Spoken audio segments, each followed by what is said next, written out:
Board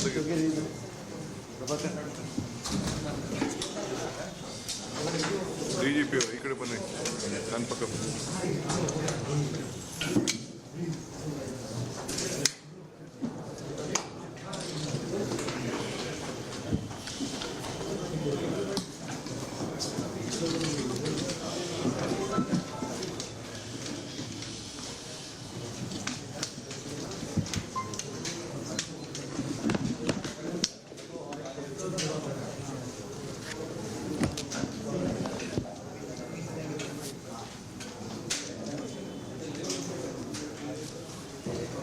ನಮಸ್ಕಾರ. ಎಲ್ಲ ಮಾಧ್ಯಮದವರಿಗೆ ಸ್ವಾಗತ. ನಿನ್ನೆ ರಾತ್ರಿವರೆಗೂ ಕೂಡ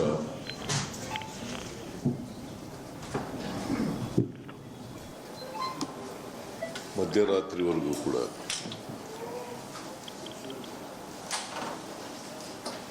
ಟಾಟಾ IPL ಮ್ಯಾಚು ಫೈನಲ್ ನಡೆದಿತ್ತು ಅಹಮದಾಬಾದ್ನಲ್ಲಿ.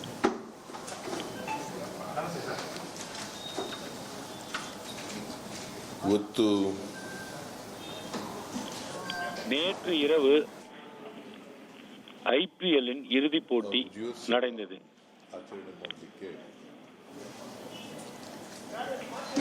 ಕ್ರಿಕೆಟ್ ಅಸೋಸಿಯೇಷನ್ ಅವರು ಕಾರ್ಯಕ್ರಮ ಹಮ್ಮಿಕೊಂಡಿದ್ದರು. அதில் RCB வெற்றி பெற்றது. இதனால் கர்நாடக கிரிக்கெட் வாரியம் இந்த நிகழ்வை கொண்டாட முடிவு செய்திருந்தது.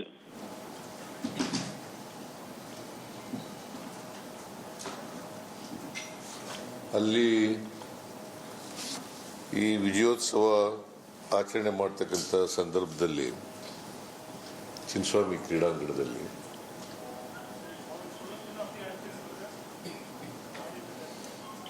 ಬಹಳ ದೊಡ್ಡ ದುರಂತ ನಡೆದಿದೆ. சின்னசாமியில் இதன் வெற்றி கொண்டாட்ட நிகழ்ச்சி ஏற்பாடு செய்யப்பட்டிருந்தது. இன்று அந்த நிகழ்ச்சிக்காக மக்கள் வந்திருந்த போது அங்கு துயரமான ஒரு நிகழ்வு நடந்துள்ளது. 33 ಜನರು ನೋವಿಗೆ ಒಳಪಟ್ಟಿದ್ದಾರೆ. 33 பேர் இந்த கூட்ட நெரிசல் சம்பவத்துல பாதிக்கப்பட்டிருக்காங்க. ನಾನು ಬೌರಿಂಗ್ ಹಾಸ್ಪಿಟಲ್ಗೆ, ವೈದೇಹಿ ಮಲ್ಯ ಹಾಸ್ಪಿಟಲ್ಗೆ, நான் பௌரிங் ஹாஸ்பிட்டலுக்கும் வைதேகி மருத்துவமனைக்கும் நேரில் சென்று பாதிக்கப்பட்டவங்களை பார்த்தேன். ಈ ಸಂಭ್ರಮ ಆಚರಣೆ ಮಾಡುವಾಗ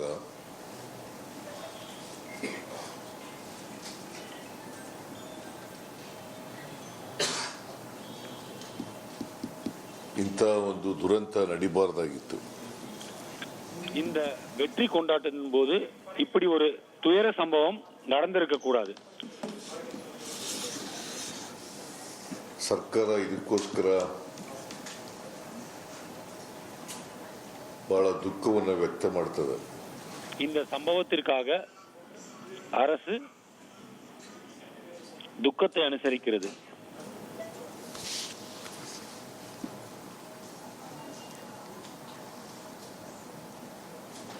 ನಮ್ಮ ನಿರೀಕ್ಷೆಗೂ ಮೀರಿ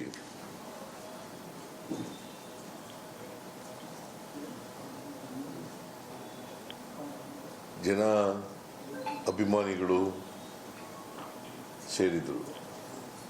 நாங்கள் எதிர்பார்த்ததை விட அதிக அளவில் ரசிகர்களும் பொதுமக்களும் கூடினார்கள். ಸುಮಾರು 1 ಲಕ್ಷಕ್ಕೂ ಹೆಚ್ಚು ಜನ சுமார் 1 லட்சத்திற்கும் அதிகமான மக்கள் அங்கு கூடினார்கள். ವಿಧಾನಸೌಧ ಮುಂದೆ ನಡೆದಂಥ ಸಮಾರಂಭದಲ್ಲಿ ಯಾವುದೇ ಅನಿರೀಕ್ಷಿತ ಘಟನೆ ನಡೆದಿಲ್ಲ. விதானசௌதா முன்பு நடைபெற்ற நிகழ்ச்சியில் எந்த விதமான அசம்பாவிதமும் நடக்கவில்லை. ಆದರೆ ಚಿನ್ನಸ್ವಾಮಿ ಸ್ಟೇಡಿಯಂನಲ್ಲಿ ஆனால் சின்னசாமி ஸ்டேடியத்தில் ಈ ದುರಂತ ಆಗಿದೆ. ஏற்பாடு செய்யப்பட்டிருந்த நிகழ்ச்சிக்காக முண்டி எடுத்துக்கொண்டு சென்ற போதுதான் இந்த துயர சம்பவம் நடந்துள்ளது. ಕ್ರಿಕೆಟ್ ಅಸೋಸಿಯೇಷನ್ ಅವರು ನಿರೀಕ್ಷೆ ಮಾಡಿರಲಿಲ್ಲ, ನಾವು ಕೂಡ ನಿರೀಕ್ಷೆ ಮಾಡಿರಲಿಲ್ಲ. கிரிக்கெட் வாரியமும் இவ்வளவு கூட்டம் வரும் என எதிர்பார்க்கவில்லை, நாங்களும் இதை எதிர்பார்க்கவில்லை. ಕ್ರಿಕೆಟ್ ಸ್ಟೇಡಿಯಂನಲ್ಲಿ 35,000 ಜನ ಕೂತ್ಕೊಳ್ತಕ್ಕಂಥ ಆಸನ ಇರ್ತಕ್ಕಂಥದ್ದು.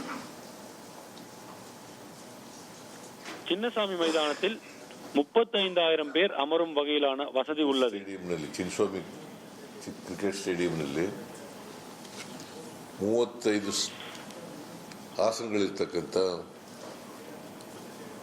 ಸ್ಟೇಡಿಯಂ ಅದು. ಆದರೆ 2-3 ಲಕ್ಷ ಜನ ಬಂದ್ಬಿಟ್ಟಿದ್ದಾರೆ. ஆனால் இந்த நிகழ்ச்சியை பார்ப்பதற்காக, கொண்டாட்டத்தில் ஈடுபடுவதற்காக 2-3 லட்சம் பேர் வரை அங்கு குவிந்து விட்டார்கள். ಮತ್ತೆ ನಿನ್ನೆ ಮ್ಯಾಚ್ ನಡೆದಿರೋದು ಸಾಯಂಕಾಲ, ನಮಗೆ ಬೆಳಿಗ್ಗೆ ಇದನ್ನ ಮಾಡಿರ್ತಕ್ಕಂಥದ್ದು. மற்றொரு விஷயம், இந்த போட்டி நடந்திருப்பது நேற்றைய தினம், வெற்றி நேற்றைய தினம் பெறப்பட்டிருக்கிறது. எங்களுக்கு காலையில் இந்த முடிவெடுக்கப்பட்டது. ಯಾರು ಕೂಡ ನಿರೀಕ್ಷೆ ಮಾಡಿರಲಿಲ್ಲ.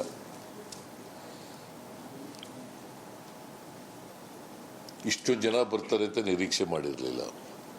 இவ்வளவு கூட்டம் வரும் என யாருமே எதிர்பார்த்திருக்க மாட்டார்கள். ಸ್ಟೇಡಿಯಂನಲ್ಲಿ ಎಷ್ಟು ಕೆಪಾಸಿಟಿ ಇದೆ ಅಷ್ಟು ಜನ ಬರಬಹುದು, ಅದಕ್ಕಿಂತ ಸ್ವಲ್ಪ ಜಾಸ್ತಿ ಜನ ಬರಬಹುದು ಅಂತ. சின்னசாமி மைதானத்தில் எவ்வளவு இருக்கைகள் உள்ளதோ அந்த அளவு மக்கள் வருவார்கள். சில ஆயிரம் பேர் கூடுதலாக வருவார்கள் என எதிர்பார்க்கப்பட்டது. ನಾನು ಸತ್ತ ಕುಟುಂಬದ ವಾರಸುದಾರರಿಗೆ, ಯಾಕಂದ್ರೆ ವಿಶೇಷವಾಗಿ ಹೆಚ್ಚು ಜನ ಸತ್ತಿರೋರು ಯುವಕರು, ಎಲ್ಲ ಯುವಕರೇ, ಯುವ ಜನ, பெரும்பாலானவர்கள் இளைஞர்கள், ಮಕ್ಕಳು ಎಲ್ಲ ಸತ್ತಿದ್ದಾರೆ.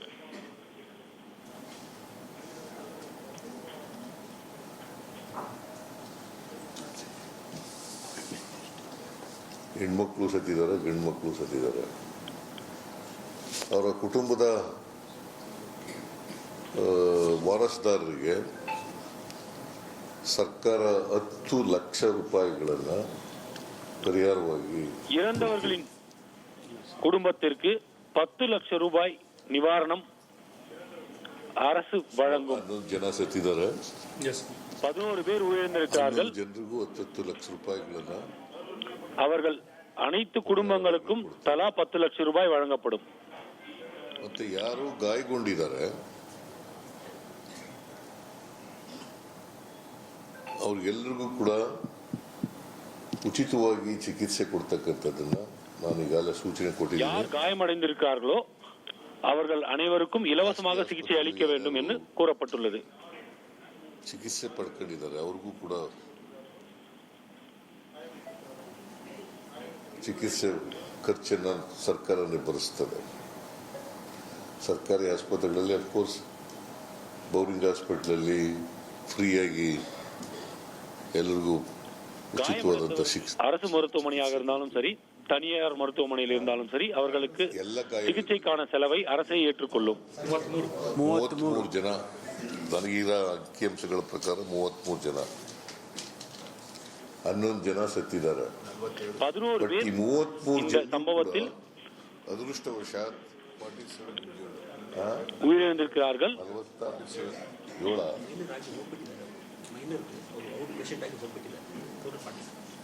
ಕೆಲವರು ಔಟ್ ಪೇಷಂಟ್ ಆಗಿ ಹೊರಟೋಗಿದ್ದಾರೆ, ಚಿಕಿತ್ಸೆ ಪಡ್ಕೊಂಡು ಹೊರಟೋಗಿದ್ದಾರೆ. ಅವರು ಸೇರಿಸಿದ್ರೆ 47 ಜನ. மொத்தம் 47 பேர் காயமடைந்திருக்கிறார்கள். அதில் சிலர் ஏற்கனவே சிகிச்சை முடிந்து வீட்டிற்கு சென்றுள்ளார்கள். அவர்களுக்கும்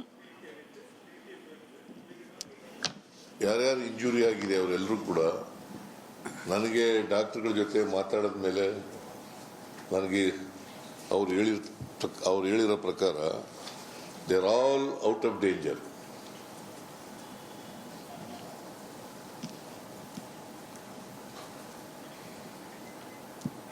காயமடைந்த 47 பேரும் அவர்களின் உயிருக்கு எந்த ஆபத்தும் இல்லை என மருத்துவ ಆಮೇಲೆ நிபுணர்கள் தெரிவித்துள்ளார்கள். ಅವ್ರಿಗೆ ಬೇರೆ ರೀತಿ ಎಲ್ಲ ಟ್ರಾನ್ಸ್ಪೋರ್ಟೇಷನ್ನು ಮತ್ತು ಊಟದ ವ್ಯವಸ್ಥೆ ಎಲ್ಲನೂ ಕೂಡ ಸರ್ಕಾರನೇ ಮಾಡಿಕೊಡ್ತದೆ. அதேபோல் மருத்துவமனையில் சிகிச்சை பெறும் நபர்களுக்கு அவர்கள் உணவிலிருந்து ನಿರೀಕ್ಷಿತ ದುರಂತ போக்குவரத்து வரை அனைத்துமே அரசು ಏற்றுಕೊಳ್ಳುம். ಯಾರು ಈ ಕಾಲ್ ತುಳಿತದಲ್ಲಿ ಪ್ರಾಣ ಕಳ್ಕೊಂಡಿದ್ದಾರೆ ಅವರ ಆತ್ಮಕ್ಕೆ ಶಾಂತಿ ಸಿಗಲಿ ಅಂತೇಳಿ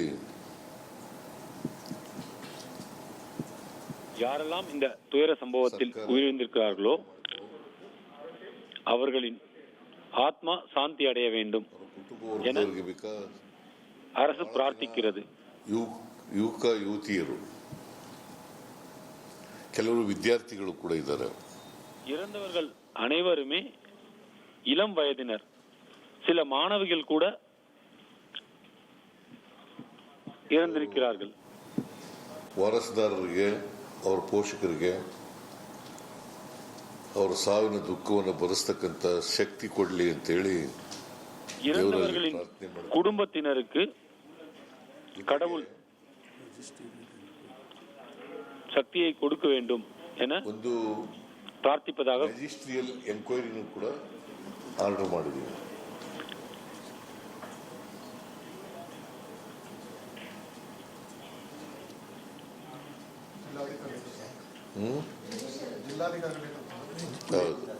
ಜಿಲ್ಲಾಧಿಕಾರಿಯಿಂದ ವಿಚಾರಣೆ ಮಾಡಿಸಿ ಉತ್ತರವಿಡುகிறோம். ವಿಚಾರಣೆ ಮಾಡಿಸಿ ಯಾರು ತಪ್ಪಿಸಿದ್ದಾರೆ ಅವ್ರ ಮೇಲೆ ಕ್ರಮ ತಗೋತೀವಿ. விசாரணை நடத்தப்பட்டு யார் மீது தவறு இருக்கிறதோ கடுமையான நடவடிக்கை எடுக்கப்படும். ಅನಿರೀಕ್ಷಿತವಾದಂತ ಬೆಳವಣಿಗೆ. ಯಾರು ಕೂಡ ಇಷ್ಟೊಂದು ಜನ ಬರ್ತಾರೆ ಅಂತ ನಿರೀಕ್ಷೆ ಮಾಡಿರಲಿಲ್ಲ. ಕ್ರಿಕೆಟ್ ಅಸೋಸಿಯೇಷನ್ ಅವರು ನಿರೀಕ್ಷೆ ಮಾಡಿಲ್ಲ, ನಾವು ನಿರೀಕ್ಷೆ ಮಾಡಿರಲಿಲ್ಲ, ಯಾರು ಕೂಡ ನಿರೀಕ್ಷೆ ಮಾಡಿರಲಿಲ್ಲ. ಭದ್ರತಾ ವೈಫಲ್ಯ ಅಂತ ತಮ್ಗೇನು ಅನ್ಸಲ್ಲ? ಘಟನೆಗೆ ಭದ್ರತಾ ವೈಫಲ್ಯ ಕಾರಣ ಅಂತ. ಏನ್ ಭದ್ರತೆ ವೈಫಲ್ಯ? ನೀನು ವಿರೋಧ ಪಕ್ಷದವ್ರ ತರ ಮಾತಾಡ್ತೀಯಲ್ಲ. ನೋಡಪ್ಪ, ಕೇಳ್ರಿ ಇಲ್ಲಿ. ಕ್ಲೀನ್ ಚಿಟ್ ಕೊಟ್ಬಿಟ್ರೆ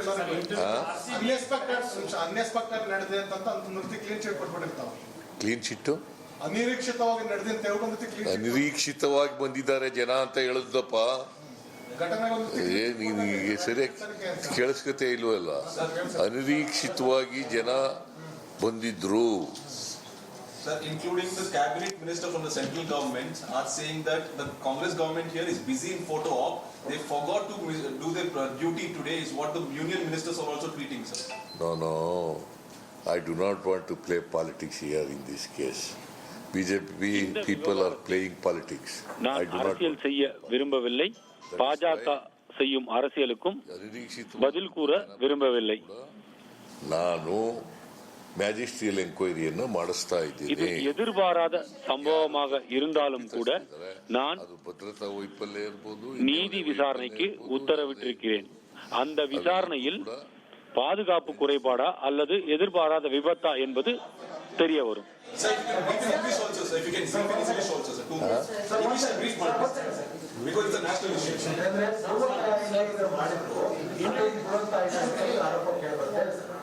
ಪೂರ್ವ ತಯಾರಿಯಿಂದ ಈ ಕಾರ್ಯಕ್ರಮ ಆಯೋಜನೆ ಮಾಡಲಾಯಿತು. ಹಾಗಾಗಿ ದುರಂತ ಆಯಿತು ಅಂತ ಹೇಳಿ ಆರೋಪ ಸರ್ಕಾರದ ಆರೋಪ ಕೇಳಿ ಬರ್ತಾ ಇದೆ. What was the urgency? ನಾನು I do not want to defend the incident, the tragedy so happened. I do not want to defend. I do not want to play politics in this. நடந்திருக்கும் Our government is not going to இந்த துயர சம்பவத்தை நான் சமாளிக்க விரும்பவில்லை. யார் மீது தவறு இருந்தாலும் the outcome of the marriage. முறையான நடவடிக்கை எடுப்பதற்காகத்தான் நீதி விசாரணைக்கு உத்தரவிட்டிருக்கிறேன். preliminary information, what exactly happened during the stampede, sir? What created the chaos? Which gate did ಸಿ it happen? ಅಲ್ಲಿ ನಾನು ಈಗಾಗಲೇ ಹೇಳಿದೆ ನಾನು there are very small gates Yes. I think, I hope that you have visited the cricket stadium. There are small gates. The people entered through the gates. இந்த விபத்து நடப்பதற்கு முக்கியமான விஷயம் மைதானத்திற்கு உள்ளே நுழையும் நுழைவாயில் சிறியதாக இருக்கும். அதில் அதிக அளவிலான மக்கள் ஒருவரை ஒருவர் Nobody has expected முந்தி செல்ல முயன்ற போதுதான் இது நடந்திருக்கிறது. crowd. இது யாருமே எதிர்பார்க்காத அளவு ஒரு கூட்டம் என்பதால் Stadium is only 35,000 இதற்கு people. அதிக காரணங்களை கூற முடியாது. மைதானத்தில் 35,000 பேர் மட்டுமே அமருவதற்கு இடம் இருக்கிறது. ஆனால் Lakh people 2 to 3 லட்சம் மக்கள் அங்கு have come to participate in the celebration. குவிந்து விட்டார்கள் இந்த நிகழ்ச்சியில் கலந்து கொள்வதற்காக. So that is why, see, ಮೇಲ್ನೋಟಕ್ಕೆ ಹಂಗನ್ಸುತ್ತೆ ಪ್ರೇಮ ಪೇಶಿ, it looks like that. It doesn't mean that ನಾನು ಖಚಿತವಾಗಿ ಏನು ನಡೆದೇ ಇಲ್ಲ ಅಂತ ಏನು ಹೇಳಿಲ್ಲ. ದಟ್ ಇಸ್ ವೈ மேலோட்டமாக பார்க்கும்போது அதிக கூட்டம்தான் இந்த எதிர்பாராத விபத்திற்கு காரணமாக இருக்கும் என தோன்றுகிறது. இருப்பினும் பாதுகாப்பு குறைபாடோ அல்லது வேறு ஏதாவது குறைபாடு இருக்கிறதா என்பதை அறிவதற்காகத்தான் இந்த நீதி விசாரணைக்கு உத்தரவிட்டிருக்கிறேன்.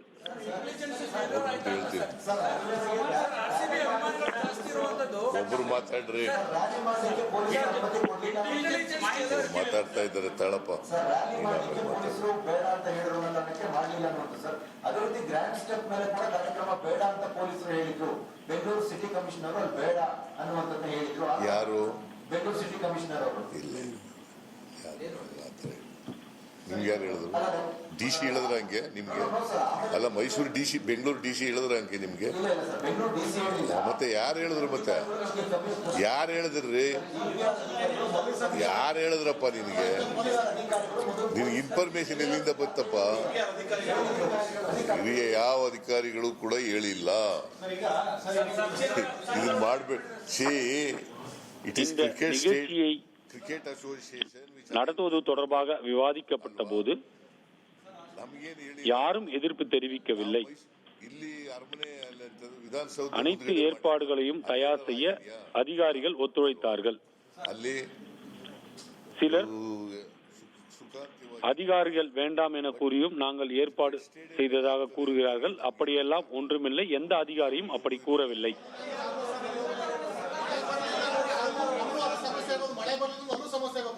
ತುಂಬಾ ಜನ ಕಲ್ಲು ಓಡಿಸ್ಕೊಂಡ್ವಿ, ಚಪ್ಪಲಿ ತಗೊಂಡು ಕೂರಿದ್ದಾರೆ. ಎಲ್ಲ ತುಂಬಾ ಜನ ಎಲ್ಲ ಆಗಿದೆ. ಯಾರು?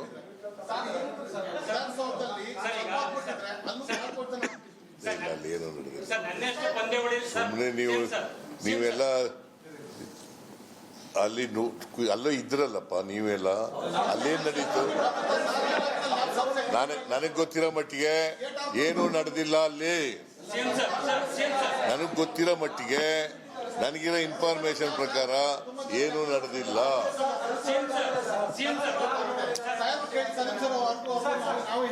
ನೋಡಪ್ಪ, ಈ ತರದವು ಅನೇಕ ಸ್ಟ್ಯಾಂಪೀಡ್ಗಳು ನಡೆದಿದ್ದಾವೆ. ನಾನು ನಡೆದಿಲ್ಲ ಅಂತಲ್ಲ, ಇಂಥ ಬೇಕಾದಷ್ಟು ಕಡೆ ನಡೆದಿದ್ದಾವೆ. இது போன்ற கூட்ட நெரிசல் விபத்துகள் இதற்கு முன்பே பலவும் நடந்திருக்கிறது.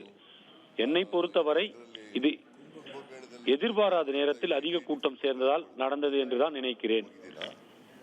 ಕುಂಭಮೇಳದಲ್ಲಿ ಎಷ್ಟು ಒಂದು 50-60 ಜನ ಸತ್ತಿದ್ರು. ಸ್ಟ್ಯಾಂಪೀಡ್ ಯಾರು? கும்பமேளாவில் 50 முதல் 60 பேர் வரை உயிரிழந்தார்கள். நான் ಟೀಕೆ ಮಾಡಿದ್ದ ಯಾರು? அதையெல்லாம் ಕಾಂಗ್ರೆಸ್ ನಿಂದ ಬೇರೆ ನಾನ್ ಮಾಡಿದ್ನ குற்றச்சாட்டு சொல்ல முடியுமா? ನಾನ್ ಮಾಡಿದ್ದಂದ್ರೆ ಸರ್ಕಾರದಿಂದ ಮಾಡಿಲ್ಲ, ಕರ್ನಾಟಕ ಸರ್ಕಾರ ಮಾಡಿಲ್ಲ.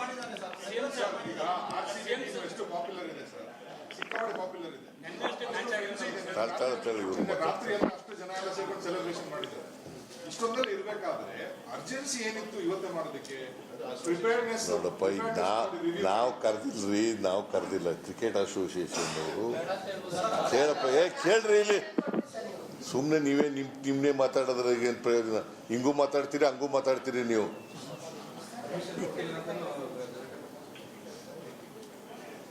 ನಾವು ಕರೆದಿರಲಿಲ್ಲ, ಕ್ರಿಕೆಟ್ ಅಸೋಸಿಯೇಷನ್ ಅವ್ರು ಕರೆದಿದ್ರು. ಅವ್ರು ಇಲ್ಲಿ ಮಾಡಬೇಕು ಅಂತಂದ್ರು. ಅಲ್ಲಿ ಇದರಲ್ಲಿ ವಿಧಾನಸೌಧ ಮುಂದ್ಗಡೆ ಮಾಡಬೇಕು ಅಂತ ನಾವು ಪರ್ಮಿಷನ್ ಕೊಟ್ಟಿದ್ದವು.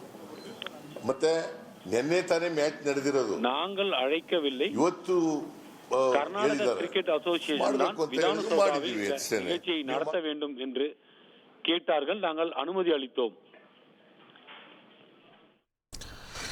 பெங்களூரு கோர சம்பவம் பற்றி முதலமைச்சர் சித்தராமையா விளக்கம் அளித்து வருகிறார். 11 பேர் உயிரிழந்திருப்பதை உறுதியும் செய்திருக்கிறார்.